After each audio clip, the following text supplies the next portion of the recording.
Good morning, beautiful Dakinis. It's very early. I'm literally always the only one who wakes up very early in my home.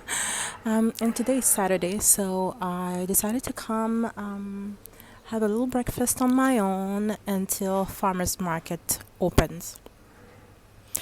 And I wanted to talk about diet, specifically body transformation, because actually diet is nonsense. Diet doesn't mean anything. Food literally does whatever you want. Um, but when it comes to body transformation, the question came a few times by email, through DMs on Instagram. The notion of body transformation, because I talk about the goddesses and how our bodies are our temples, and how we are supposed to use our bodies to basically enjoy our lives, the most optimal lives, but mostly to be able to pursue our karma, our dharma, our life purpose. So, when it comes to you wanting to transform your body so that your body can be optimal, so that your body can take you to where you want in life, so that you love yourself, there are only three goddesses that I know of that are going to. Don't mind my nail. I was making potions last night, and for some reason, this nail got screwed, and this nail got screwed, both thumbs. I'll fix it later on this afternoon. So there are only three goddesses that I know of who are going to help you transform your body.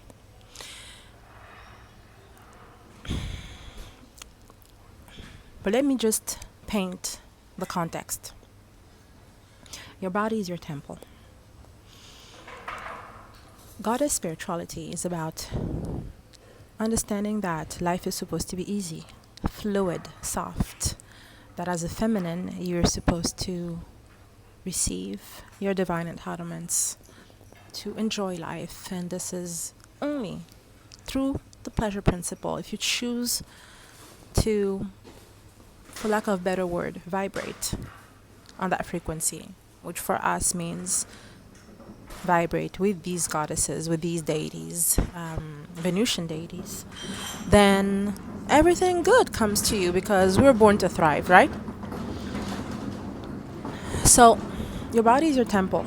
The only work really that you do when it comes to your body is getting rid of karma, getting rid of programming, getting rid of everything that is basically outside of you, false beliefs, things that are making you feel less than, etc., etc. So every person's dharma, life purpose, is different, right? Which means that there is no one size fits all when it comes to the shape of your body. The shape of your body is supposed to serve your mission. It comes with your goddess spiritual signature essence. So I'm assuming my goddess doesn't look like your goddess, even though in terms of having a human incarnation, we have ethnicities, we have cultural food preferences, we have also karmic inheritance when it comes to eating certain foods that are maybe not good for us, but that we're emotionally attached to or have a toxic attachment to, etc., etc. But as a goddess, I'm supposed to be beautiful. I was born to be beautiful. I'm not supposed to be beautiful like you.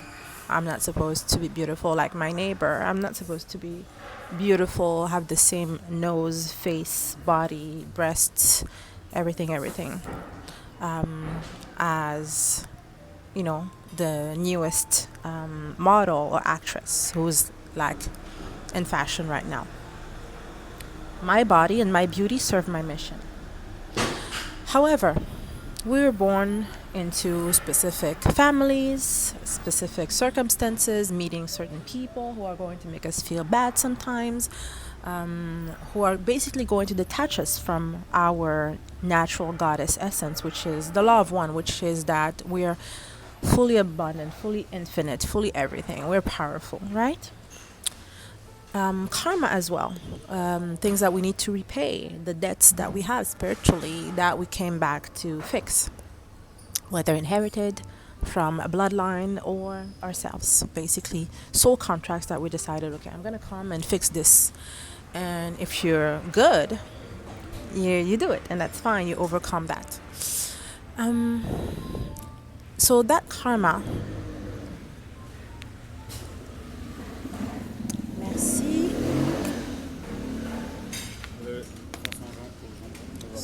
Super, merci. Merci. So, life is going to happen to us. Life is going to make us feel different types of ways, which is usually why we're going to start hating our bodies, hating our beauties, having a hate toxic relationship with food. Eat also the wrong types of foods that are not associated with our soul signature, with our essence. Some people are meant to be vegan, some people are meant to be carnivores, some people are meant to be whatever. It's not about the trends really, it's about what does your goddess wants? What kind of goddess are you? Um, so, three goddesses are here when it comes to you want your body to transform, you want your body to be optimal. The first one, as a Venusian, I would say this is the one that I will never, ever, ever rely on, and it's Athena. Or if you're more of the Hinduism, if you connect with these deities, it would be Durga. So these two would be ones that are very efficient, but that are absolutely not in alignment with someone like me. Because an Athena or Durga, which I put them in the same category, I would put them as one. They're combative. They awaken the masculine energy. It's unless you're born with Athena or Durga as your matron, which means that you have a life purpose of saving, of being maybe a woman who's a soldier, a woman who's supposed to fight for a cause, an activist, things like that. Unless they're your matron, then if you rely on them, it's going to be very harsh. It's going to be, I want to lose weight because I want revenge, because people bullied me because I was overweight. I'm just giving an example. Because my mom used to make different remarks on my body, and I became like self-conscious, or because I was physically or sexually abused, and I created this layer of protection of having food as my emotional comfort. So whenever I'm sad or whenever I feel lonely, whenever I'm on these low vibration emotions, food is going to comfort me, because basically no one comforted me when I needed to. So this is when you do crash diets. This is when you do different types of fasting, when you basically put your body through physical hell in order to fit a mold. Now, I'm really, really using the word to fit a mold, because you would, unless you're a daughter of Athena or Durga, never, ever, ever do you need to struggle with your body. Never, ever, ever. The goal is to have a life that feels good. And your body is, imagine if you have a car, a beautiful car, and then you binge. You put like a whole bunch of toxic fuel in it. The car is not working properly. Then you're going to be like, okay, let me just now remove everything and then make the car starve. No more fuel. Spiritually, you become dead. You have no light anymore. You just rely on the 3D. You just want to look good, to look like something or someone else, an image. So when I say something, an image. You want to look at that image. That image is a validation that finally, yes, you belong. Finally, I'm good enough, etc., etc. That's when you go to defense or revenge mechanism. I was hurt, I was rejected, so I'm now going to put my body, I'm going to hate my body, give the hate that I received to my body so my body can finally conform. Second goddess, Isis. If you know me, you know Isis has been since day one with me. I had an ISIS initiation even course when I provided the course, which I hope all of you finish, because that course, I mean, you finish it in 13 days, right? Um, so, anyways, that's past. ISIS. When you're on rebirth, basically, your life, maybe you were sick before. Maybe you went through loss, in your family or loved dear one. When you were maybe sick, did I say sick before? Yes. When you went through something that requires you to basically turn your life around, start from scratch, you are reborn spiritually. This is the actual initiation process. You go to Isis for that. You're going to burn and be reborn from your ashes with, welcoming Isis into your life. It is painful. It is going through a lot of shadow, but different from a Durga or an Athena, Isis is going to really hold you through the process. Even going to start feeling her presence, feeling her wrapping her her arms, which they feel like wings, but they're not. But they're her arms around you. She's going to really wrap you up with a lot of love. It's a long process because it's really you facing you. It's amazing. When you start, Isis is good because it is really a process of Kundalini awakening, and you're going to go through the shadow. But you don't need to linger in the shadow too much. Because the moment you make contact, Isis is there with you. My favorite is when you really now start to embody your Lalita. And for me, the only way I know how to do it, the only way they taught me, is through using the potions, because this is how her presence is going to be felt. Merci. Merci beaucoup.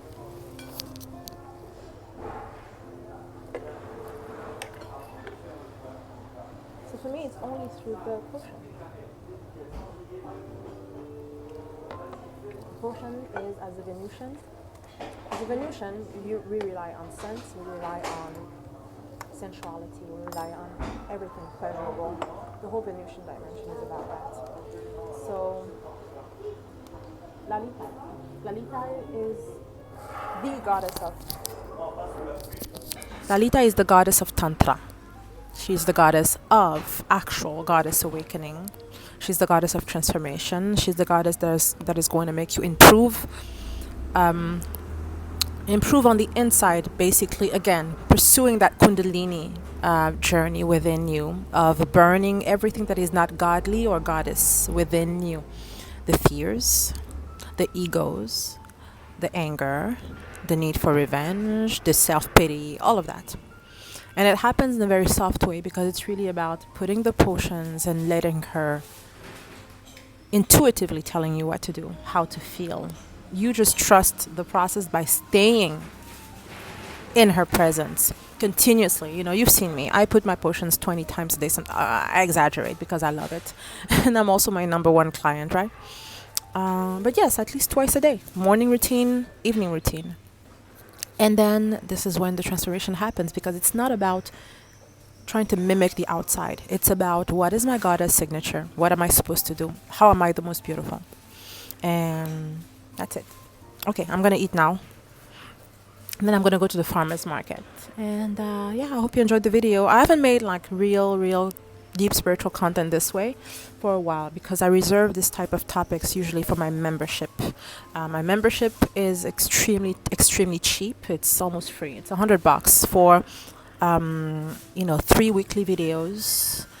So what, 12 videos a month, and by the end of this year, you will have 108 videos. And you know that by the end of this year, 2023, I'm turning the membership, which is basically the weekly videos, into a course, and the course is going to be about $300, which again, it's very cheap. That by the end of this year, the type of knowledge you're going to have from me, if you're into spirituality, spiritual awakening, you want to live your life as divine aligned, knowing how to maneuver this 3D, because it is all managed by the invisible, whether you want it or not, want to accept it or not. You're physical as a reaction to the invisible, as above so below, as within so without. So you will have knowledge that was worth tens of thousands, several tens of thousands of dollars. I don't even know what karma I'm serving by doing this, because it's effort that I'm putting, and it's almost free. Like, really, $100 is nothing. It's not money. $100 is like a drop in the ocean. Like, it's nothing, right? Maybe it was just a way for me to not make it free, because whatever is free, whatever you don't pay, will never serve you. And actually, whatever you don't pay either serves your egos, your demons, or it serves the person who's getting it. If you ever got anything from anyone for free that you were supposed to pay, that has value, basically the person put their time, their energy, their ashe in it. You didn't pay for it. You didn't pay the actual spiritual value for it. Rest assured, that person was blessed more than you, and you have a karmic debt towards not the person but the universe, because the person is always going to be rewarded. When I had a session that was supposed to last 90 minutes, and I took 3 hours, it's not because I didn't have boundaries necessarily, which in the past I maybe did, but it's really because I know that the more time you take from me, the more I'm rewarded. You pay me, I don't know, $3,000 for a session, I ended up staying double the time. You owe me $3,000 in the karma, so I'm going to be repaid, because I didn't do it to do it. I did it to serve. But if you didn't even offer to be like, oh, I'm sorry, I stayed longer, how can I make it up to you? If you didn't offer, if you took it as an entitlement, for sure you owe the universe, not me, because the universe is going to be like, no, we love her, she's serving, and never ever ever for free. But anyways, if you're interested in like spiritual content, knowing what is the law of attraction, what is that stuff, the mental law of assumption, all of the stuff that they talk about without knowing where it comes from, you need to sign up for the membership. And like I said, it's cheap. All right, take care. Mwah.